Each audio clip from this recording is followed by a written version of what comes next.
All right, so the topic I'm going to talk about is firm value and board diversity. Is one of the most recent research of mine. All right, is work with my colleague Jeffrey. Jeffrey is not here today. All right.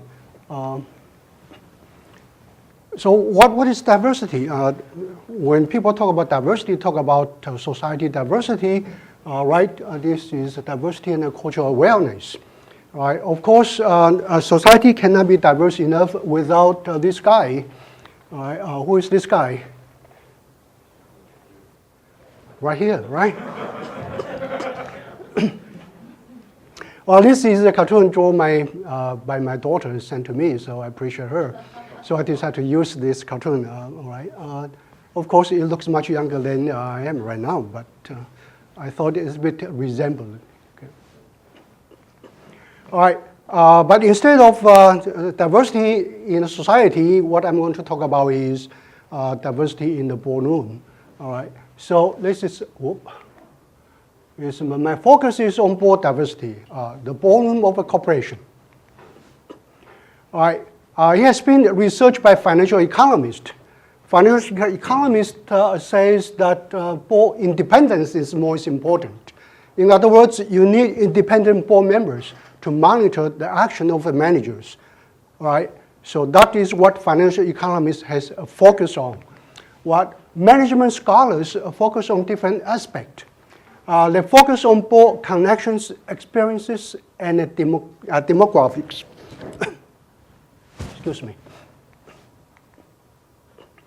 All right. Yet more recent research try to combine these two streams of research together. All right, so they take both monitoring and management advising views into account in the modeling of the board. For example, in 2007 Journal of Finance article, they try to model both views. All right. However, so far, the research has been focused on gender diversity. For example, in 2009 article, Adams and Ferreira argued that gender diverse board allocate more effort to monitoring. CEO turnover is more stock performance sensitive in firms with more gender diverse board. And in 2012 article, they found out female and the male directors differ in their core value and the risk attributes. All right, so far, research has been focused on gender diversity. But board diversity is broader than gender issue. All right, I embrace diversity. Some of my friends use Android, some have iPhone, and others use Blackberries, right? All right, so because diversity is more than gender issue, SEC requires that all public companies disclose enhanced proxy statement, including board diversity. That's regulation SK item 407, beginning February 28, 2010.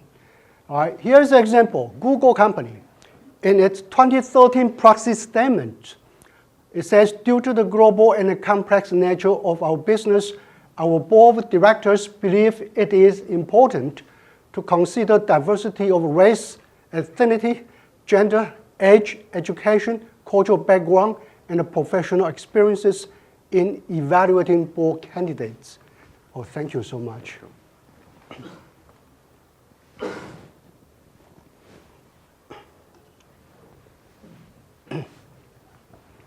I was supposed to visit Empire Castle in Romania, but I was sick.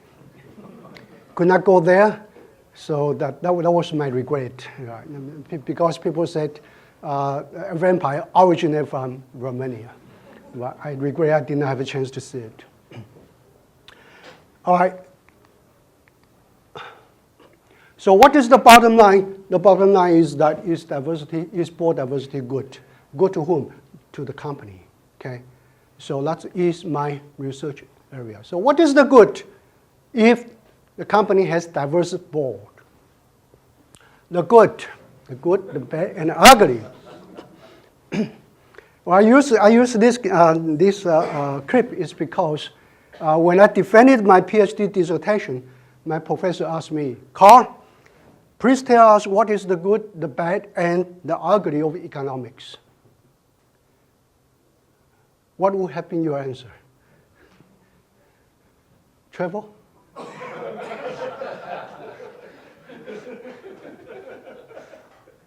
Sure, whatever you said was correct.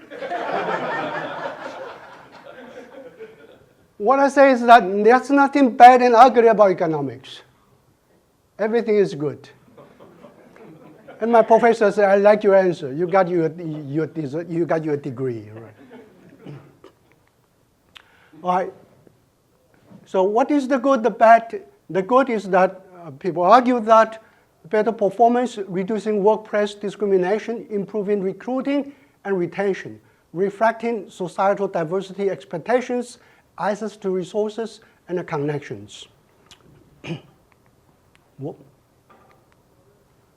right. This is a quote from Wall Street Journal.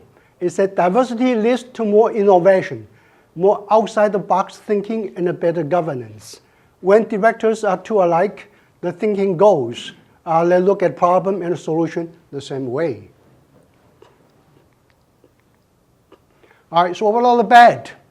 Who is the bad guy? This is the bad guy, right? I don't have the ugly, okay?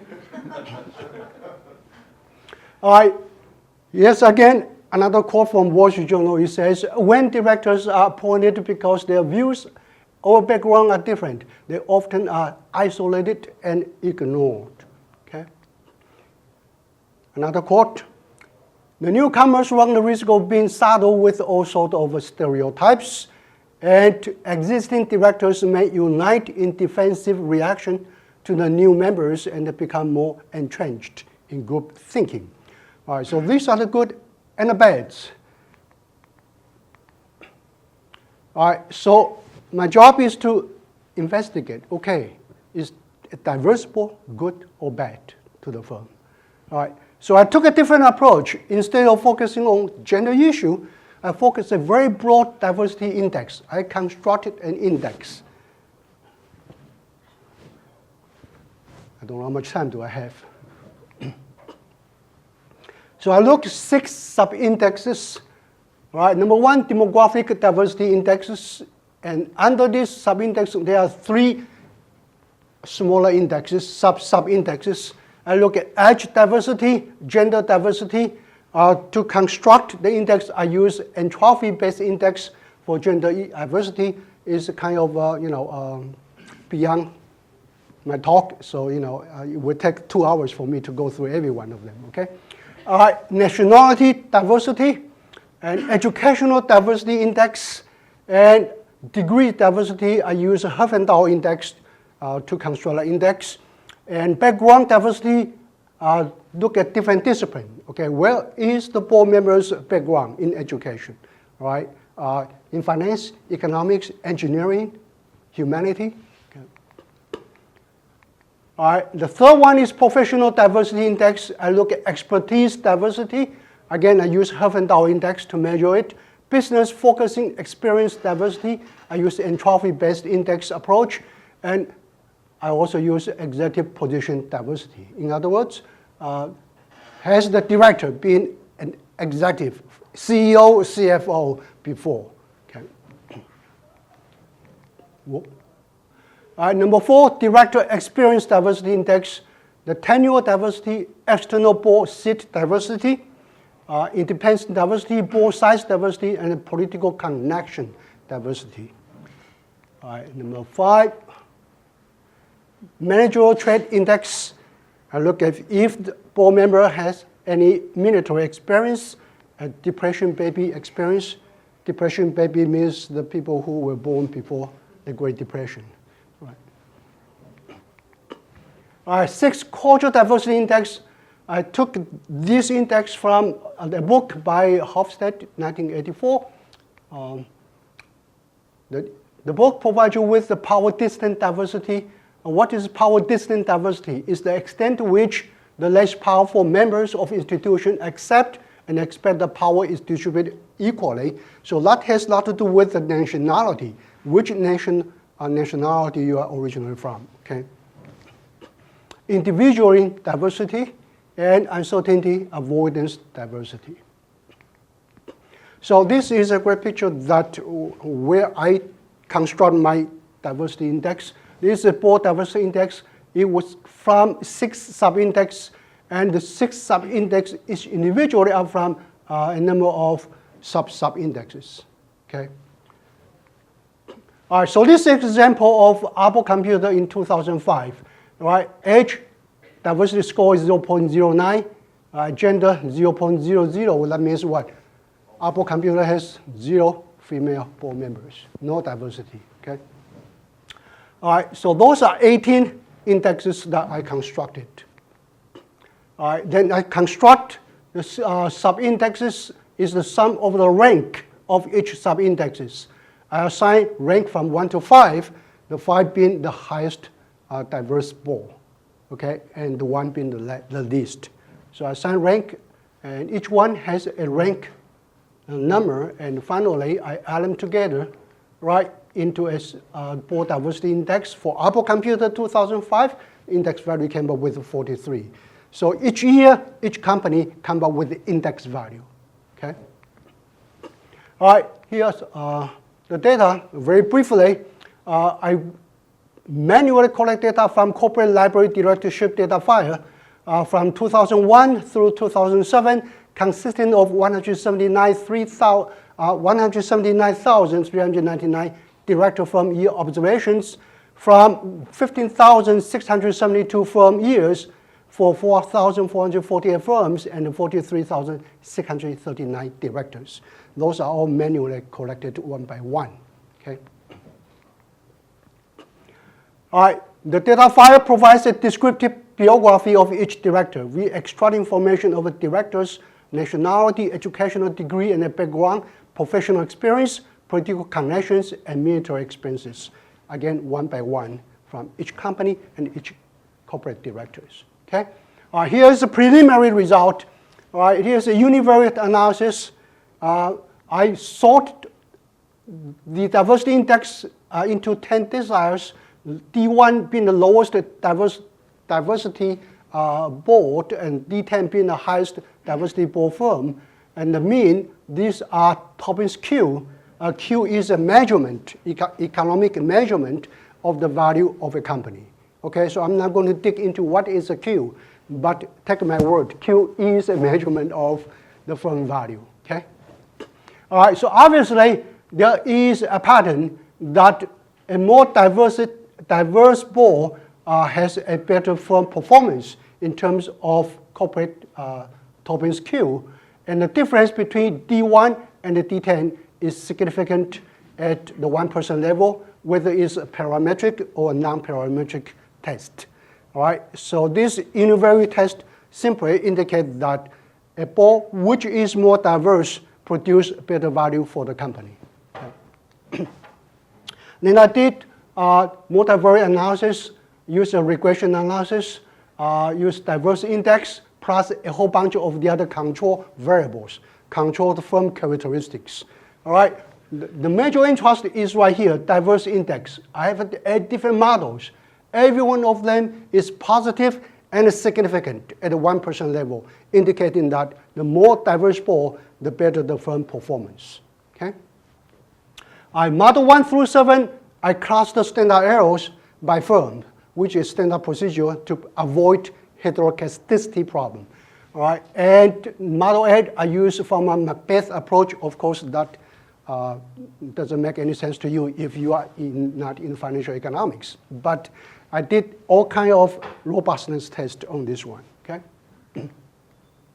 and I use kernel regression to examine if the relationship is linear or non-linear. In other words, where firm value increase monotonically with the increase of board diversity or not. And the kernel regression found out that yes, basically increases up to index point about 70, 80. After that, it turns flat. Right? The implication is that diversity is good, basically is good, but too much diversity does not help the company any further. Okay. Second one, I use piecewise regression. I try to determine what is the cutoff point, the point that the firm value changes when diversity index changes, okay? So I use nonlinear regression to find out that the cutoff point are 65 and 80. Basically, those are the cutoff point. All right. So I use piecewise regression. Now two models, one is cutoff point with 80, the other one with 65 and 80. And obviously, look at the model 2. It says that below 65, significant positive, and greater than 65, but below 80, still good, but anything above 80, it does not produce any positive effect for the company's value, okay? All right, then I decompose all of the index into different areas: demographic, educational, professional, and test which one is the main driver of the impact on the firm value. Clearly, demographic index is the driver, educational index is the one, professional index is the one. Board experience was negative, very strange one, okay? But I think it's impacted by both sides. That's a different matter, okay? Anyway, managerial trait and the cultural index are not significant. All right, so the major drivers are the first three: demographic, educational, and professional diversity. All right, so of course, today, if you don't do a whole bunch of robust tests, you cannot publish your paper, at least in my discipline, okay? So the paper, once it's finished, is about 65 pages. 20 pages of them contains a robustness test. Right? Otherwise, the jury is going to say your result is not robustness, right? Okay, so I ran a whole bunch of robustness tests. Number one, index construction. I changed the index, the way I construct index, okay? That's a lot of details, so I'm going to skip it. And I consider endogeneity issue. In other words, which one comes in, chicken or egg, all right? And number three, measurement error in the firm value estimates. And finally, I consider Heckman self-selection model. What is the Heckman self-selection? In other words, does a company have a diverse board that produces better value, or it's because the company is a better firm and that allows the company to choose a more diverse board? All right, so that is a self-selection issue, so I have to take care of that self-selection issue to make a result more robust. Okay. All right, so basically, I think my time is about to run out. All right, so this is my conclusion. Our sample is the most comprehensive today, covering 7 years of data for a total of 179,399 direct-to-firm-year observations. So that is that of hard work, manual collection. Okay. All right, the board diversity index is constructed from 6 sub-indexes, including demographic, educational, professional, director experience, managerial trait, and cultural diversity. Industry adjust Tobin's Q increase. That is a measurement of firm value. Okay, increases in board diversity index. However, the effect of board diversity and the Q on Q level levels off, suggesting that too much diversity does not always increase the benefit. Whoop. All right, the positive impact of diversity on Q is the most significant when the index value is less than 65. The effect of each sub-index on Q finds that box of the positive effect comes from demographic, educational, and professional diversity. And finally, I ran a battery of robust tests, including different scheme of index construction, various fixed effect models, generalized method moment estimation, and Heckman self-selection model. So our main result remain robust. When you do research, the worst scenario is that the result is not robust. And after 2 years of research, it went to the tube. Right? All right, thank you so much.